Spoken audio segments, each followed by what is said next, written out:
اور دامان اہل بیت طاہرین علیہم الصلوۃ سے بھی اپنی وابستگی کا اظہار کرنا ہے، نہ فقط اظہار زبانی بلکہ عملی طور پر ہم اپنے کردار کو ایسا بنا لیں کہ دیکھنے والے یہ آواز دیں یہ حسین کا غم منانے والے ہیں، یہ عباس کا علم اٹھانے والے ہیں۔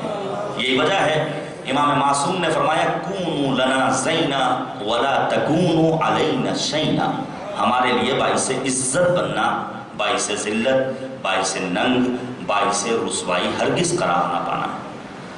یہ جو ایام عزائے ابا عبداللہ الحسین ہے، بہترین فرصت ہے کہ ہم اپنے کردار کو سنواریں، اپنے کردار کو نکھاریں، کم سے کم اتنا معطر ہو تمہارا کردار، گھر سے نکلو تو پڑوسی کو بھی خوشبو آئے۔ صلوات بھیجیے گا بر محمد و آل محمد، مل جل کر صلوات بھیجیے بر محمد و آل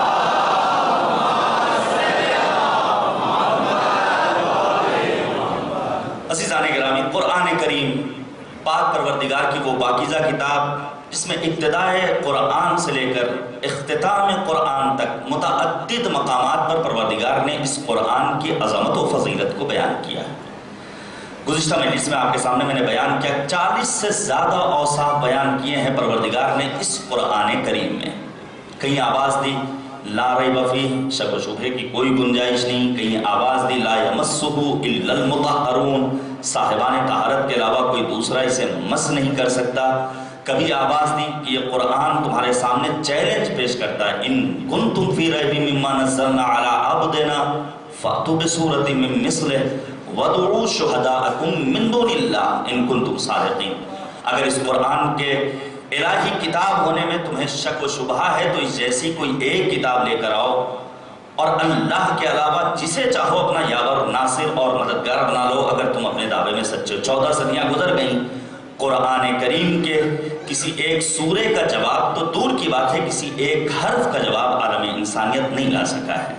ایسی کتاب لا رطب ولا یابس الا فی کتاب مبین، دنیا کا ہر خشک تر اس قرآن کریم میں موجود ہے۔ ہاں ضرورت ہے کہ انسان اس قرآن کریم سے اپنے آپ کو وابستہ کر لے۔ میں ایک آیت آپ کے سامنے پیش کروں جس میں پروردگار عالم نے قرآن کریم کو رحمت کی تعبیر سے یاد کیا ہے۔ رحمت الہی اگر کسی کے شامل حال ہو جائے تو یقیناً وہ انسان اس دنیا میں بھی کامیاب اور آخرت میں بھی کامیابی و کامرانی اس کے ہی قدم چومنے والی ہیں۔ پڑھیے آپ سورہ اسراء کی آیت نمبر 82، مالک کریم نے آواز دی وَنُنَزِّلُ مِنَ الْقُرْآنِ مَا هُوَ شِفَاءٌ وَرَحْمَةٌ لِّلْمُؤْمِنِينَ، ہم نے قرآن کو نازل کیا ہے جو شفا ہے اور رحمت ہے صاحبان ایمان کے لیے۔ شفا کے بعد کلمہ رحمت رکھ کر مالک کریم نے اس بات کی جانب اشارہ کر دیا یہ قرآن کوئی معمولی کتاب نہیں ہے، یہ قرآن کوئی عام کتاب نہیں ہے، بلکہ یہ قرآن وہ عظیم الشان کتاب ہے جس کے اوپر آثار کہنگی نظر نہیں آتے ہیں۔ یہی وجہ ہے دنیا کی جتنی بڑی سے بڑی کتابیں ہوں، ہم پڑھتے ہیں 2-4 مرتبہ پڑھنے کے بعد ہمارا دل اسے پڑھنے کے لیے تیار نہیں ہوتا ہے، لیکن اللہ رے عظمت کلام اللہ مجید، انسان پڑھتا چلا جاتا ہے، اسرار و رموز الہیہ انسان کے سامنے آشکار ہوتے چلے جاتے ہیں۔ ضرورت ہے کہ انسان اس رحمت الہی سے اپنے وجود کو فیضیاب کرے۔ توجہ کیجئے گا، پروردگار عالم کے متعدد اسماء وَلِلَّهِ الْأَسْمَاءُ الْحُسْنَى فَادْعُوهُ بِهَا، اللہ کے کچھ اسماء ہیں، اس کے ذریعے اللہ سے دعا طلب کرو۔ ان اسماء میں ایک اسم ہے رحیم، رحمان، یہ کائنات رحمت الہی کی مظہر ہے، اسی لیے پروردگار نے آواز دی فَانظُرْ إِلَىٰ آثَارِ رحمت اللہ، دیکھو اس دنیا میں اللہ کی رحمت کی نشانیوں کو، غور و فکر کرو۔ سورہ روم کی آیت نمبر 50 میں مالک نے آواز دی نبی اعظم ختمی مرتبت حضرت محمد مصطفیٰ صلی اللہ علیہ وآلہ وسلم، پیغمبر اعظم نے آواز دی لن يدخل الجنت احد الا برحمت اللہ، اگر جنت میں جانے کے مشتاق ہو تو اتنا یاد رکھو بغیر رحمت الہی کے شامل حال ہوئے انسان راہی جنت نہیں ہو سکتا۔ اب سوال پیدا ہوتا ہے، قرآن ایک رحمانی کتاب، پروردگار رحیم پروردگار، بغیر رحمت الہی کے شامل حال ہوئے ایک بندے خدا جنت میں داخل نہیں ہو سکتا ہے۔ تو آخر یہ رحمت حاصل کیسے کی جائے؟ توجہ کیجئے، یہ رحمت الہی ہمیں اور آپ کو کیسے نصیب ہو؟ یقیناً قرآن نے رہنمائی کی ہوگی، آیات قرآن میں اس بابت اشارہ کیا گیا ہوگا۔ میں چند ایک باتیں آپ کے سامنے پیش کروں۔ اگر انسان رحمت الہی چاہتا ہے تو سب سے پہلی شرط صدق نیت کے ساتھ، خلوص دل کے ساتھ مالک کی بارگاہ میں اپنے گناہوں کی مغفرت طلب کرے۔ استغفار شرط اولی ہے۔ اب توبہ یہ خود ایک موضوع گفتگو ہے، اگر کبھی موقع ملا تو انشاءاللہ آپ کے سامنے بیان کروں گا کہ انسان اگر خلوص نیت کے ساتھ، پاکیزگی قلب کے ساتھ مالک کی بارگاہ میں حاضر ہو جائے تو پروردگار اس کے بڑے سے بڑے گناہ کو کس طرح معاف کر دیا کرتا ہے۔ لیکن ہمارے یہاں جو توبہ کا تصور اور کانسیپٹ ہے وہ یہ کہ انسان گال تھپا لے، کان نوچ لے، بس ہو گئی توبہ۔ نہیں، توبہ کا مطلب یہ ہے کہ جس کے بعد انسان دوبارہ اس گناہ کی جانب اپنے قدم آگے نہ بڑھائے۔ پروردگار نے آواز دی، قال یا قوم لما تستعجلون بالسیئات، اے لوگو کیوں تیزی سے اپنے قدم آگے بڑھاتے ہو گناہوں کی طرف؟ قبل الحسنہ، بجائے اس کے کہ نیکیوں کی طرف بڑھو، نیکیوں کی طرف قدم بڑھانے سے پہلے گناہوں کے راہی کیوں ہو جاتے ہو؟ لولا تستغفرون اللہ لعلکم ترحمون، لعلکم ترحمون، اگر تم پروردگار کی بارگاہ میں اپنے گناہوں کی مغفرت طلب کرو شاید رحمت الہی تمہارے شامل حال ہو جائے۔ یعنی اگر الہی رحمت چاہیے تو انسان بارگاہ پروردگار میں، مالک کی بارگاہ میں حاضری دینے کے بعد اپنے گناہوں کی مغفرت طلب کرے۔ اب میں آپ سے ایک سوال کرتا ہوں، یہ دعائے قبیل میں جو کریم پروردگار کی بارگاہ میں پہنچنے کے بعد امیر کائنات، امیر بیان و سخن، امام المتقین، سید الاوصیاء، امام العارفین، امیر کائنات، امیر المؤمنین بارگاہ پروردگار میں دعائے قبیل میں مناجات کرتے ہیں، اللہم اغفر لی الذنوب التي تحبس الدعاء، اللہم اغفر لی الذنوب التي تنزل البلاء، اللہم اغفر لی الذنوب التي تقطع الرجاء۔ زار کی ریا و زاری کے ہمراہ کیا مولا معاذ اللہ خاکم بدہن انسان کا سوچنا بھی واقعاً باعث عذاب بن سکتا ہے۔ کیا گناہ کا مرتکب ہوتے تھے؟ نہیں عزیزان گرامی، ہم جیسے اپنے چاہنے والوں کو درس دیتے تھے، جب کبھی بارگاہ احدیت میں پہنچو اپنے سر نیاز کو جھکا کر مالک کی عظمت کا اقرار کر لو، اپنی بستی کا اعتراف کر لو۔ یہ ہے حقیقت توبہ اور حقیقت استغفار۔ تو پہلی چیز جس کے ذریعے کریم پروردگار کی رحمت ہمارے شامل حال ہو سکتی ہے وہ ہے استغفار۔ دوسری چیز جس کے ذریعے الہی رحمت ہمیں نصیب ہو سکتی ہے وہ خدا کی اطاعت، رسول کی اطاعت، اولی الامر کی اطاعت۔ ہمارے ہاں ولایت پر بہت گفتگو ہوتی ہے، ابھی آپ کے سامنے فضیلت حضرت ابوالفضل عباس کے سلسلے میں کچھ دیر گفتگو کروں گا کہ عباس کو عباس کس چیز نے بنایا ہے۔ ہمارے جوانوں کے ذہن میں عام طور سے مولا عباس کی شجاعتوں کو پیش کر دیا جاتا ہے، واقعاً شجاع ہیں، اور امیر کائنات نے آرزو کی تھی غازی ابوالفضل عباس کے لیے اسی شجاعت کی خاطر۔ لیکن جناب عباس اگر عباس علمدار بنے ہیں، اگر امام معصوم نے تحفہ سلام بھیجا ہے تو اسی اطاعت کے نتیجے میں جو آپ کی زیارت میں ہم پڑھتے ہیں، السلام علیک یا ابا الفضل العباس یا ابن امیر المؤمنین، السلام علیک ایھا العبد الصالح المطیع للہ ولرسولہ ولامیر المؤمنین وللحسن والحسین علیہم الصلاۃ والسلام۔ خدا کی اطاعت،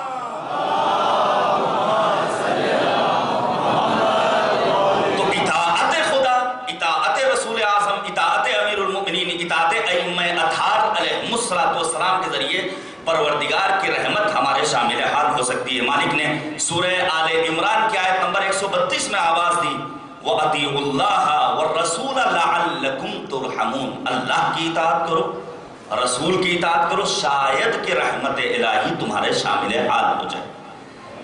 تیسری چیز جس کے ذریعے الہی رحمت ہمیں نصیب ہو سکتی ہے وہ نماز کی ادائیگی ہے، زکوٰۃ کی ادائیگی ہے۔ میں نے کسی مجلس میں بات بیان کی تھی جو ظاہراً میں نے پڑھا تو نہیں لیکن سنا ہے، ظاہراً خمینی بت شکن کا جملہ تھا کہ دین اسلام امام خمینی معمار انقلاب اسلامی ایران کا یہ کہنا تھا دین اسلام استوار ہے 3 چیزوں پر. دور غیبت میں مرجعیت ہے، دوسری چیز جس کے اوپر دین اسلام کی بنا قائم ہے وہ نماز ہے، اور تیسری چیز وہ خمس و زکوٰۃ کی ادائیگی ہے. پروردگار نے آواز دی اگر رحمت الہی تم چاہتے ہو تو تمہیں نماز ادا کرنی ہوگی، تمہیں زکوٰۃ دینی ہوگی. آواز دی سورہ نور کی آیت نمبر 56 میں پروردگار نے وَأَقِيمُوا الصَّلَاةَ وَآتُوا الزَّكَاةَ وَأَطِيعُوا الرَّسُولَ لَعَلَّكُمْ تُرْحَمُونَ، نماز پڑھو، زکوٰۃ دو، رسول کی اطاعت کرو شاید کہ رحمت الہی تمہارے شامل حال ہو جائے. تو کتنی چیزیں ہوئیں. اگر ہم یہ چاہتے ہیں الہی رحمت ہمارے شامل حال ہو تو استغفار کرنی ہوگی. ہم یہ چاہتے ہیں الہی رحمت ہمارے شامل حال ہو تو رسول اور آل رسول اور خدا کی اطاعت کرنی ہوگی، نماز ادا کرنی ہوگی، زکوٰۃ نکالنی ہوگی. اس کے بعد پروردگار نے آواز دی اگر الہی رحمت کے مشتاق ہو تو ریسمان الہی کو مضبوطی سے تھام لو. وَاعْتَصِمُوا بِحَبْلِ اللَّهِ جَمِيعًا وَلَا تَفَرَّقُوا. یارو بڑی عظیم عبادت ہے اتحاد. ہر دور ہر صدی کی ضرورت ہے اتحاد. ہے تفرقہ ہمارے لیے موت کا سبب، ملت کی زندگی کی ضمانت ہے اتحاد. یہ مجالس اعلیٰ ایسا نہ ہو کہ ہمیں آپس میں منتشر کر دے. یہ جوڑنے کے لیے ہے، دلوں کو ایک دوسرے سے وابستہ کرنے کے لیے ہے، یہ نفرتوں اور کدورتوں کو ختم کرنے کے لیے. تو پروردگار نے کیا آواز دی فَأَمَّا الَّذِينَ آمَنُوا بِاللَّهِ، جو ایمان لائے، وَاعْتَصِمُوا بِهِ، اور جنہوں نے ریسمان الہی کو تھام لیا، فَسَيُدْخِلُهُمْ فِي رَحْمَةٍ مِّنْهُ، وہ داخل ہو جائیں گے رحمت الہی کے باب میں. وَفَضْلٍ وَيَهْدِيهِمْ إِلَيْهِ صِرَاطًا مُسْتَقِيمًا، صراط مستقیم چاہیے تو ریسمان الہی کو مضبوطی سے تھامنا ہوگا. ایک اور اہم شرط ہے، اگر انسان الہی رحمت چاہتا ہے تو فرامین الہیہ کی اسے اتباع کرنی ہوگی، یا منمانی چلنے والی نہیں ہے. اب اگر انسان یہ کہے نہیں ہمارا دل قبول نہیں کرتا، ہمارا دل نہیں کہتا ہے، ہوگا حکم الہی، کہہ رہے ہوں گے مرجع تقلید، لیکن دل اس بات کو قبول نہیں کرتا. یاد رکھیے شیطان نے دل کی مانی تو تا قیامت رجیم قرار پایا. مذہب ہمارا وہ مذہب ہے جس نے یہ آواز دی اگر تم یہ چاہتے ہو کہ الہی رحمت تمہارے شامل حال ہو جائے تو اپنے دل کو ٹھکرا دو، حکم الہی کے سامنے سر نیاز کو خم کر دو. صلوات بھیجیے گا محمد.